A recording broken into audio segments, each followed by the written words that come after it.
এবার ঈদে মুক্তি পেয়েছে 11টি সিনেমা। তালিকায় রয়েছে পূজাচিরি ও আদর আজাদ অভিনীত লিপস্টিক। তবে সিনেমাটির কপালে তেমন সমাদর জোটেনি। নিজের সিনেমা নিয়ে হতাশ পূজা। এর পেছনে নোংরা রাজনীতি দায়ী বলে মনে করছেন এই অভিনেত্রী।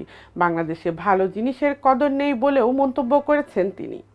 সংবাদ মাধ্যমকে দেওয়া সাক্ষাৎকারে পূজা বলেন, আমরা নিজেরাই নিজেদের সিনেমার ক্ষতি করছি।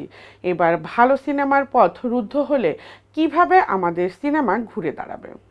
সিনেমায় নোংরা রাজনীতি ঢুকে গেছে।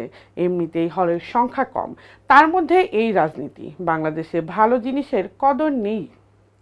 লিপস্টিক রাজনীতির শিকার উল্লেখ করে তিনি বলেন, কেউ কেউ যখন নির্দিষ্ট করে কোনো হলে গিয়ে বা ফোনে তাদের সিনেমা মুক্তির জন্য হল মালিককে বলেন, আমার সিনেমার জন্য এই হল দিতেই হবে, হল মালিক দিতে বাধ্য।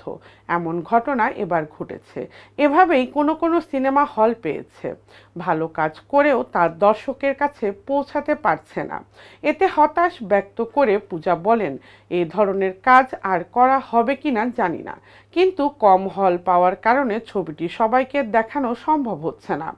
আমার অভিনীত সিনেমা নিয়ে আগেই একটি কখনোই হয়নি, মনটা ভালো নেই।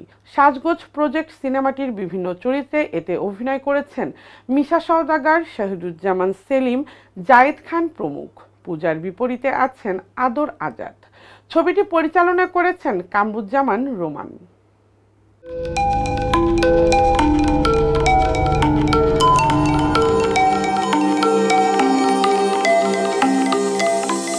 টিভি দেশ ও দশের কথা বলে।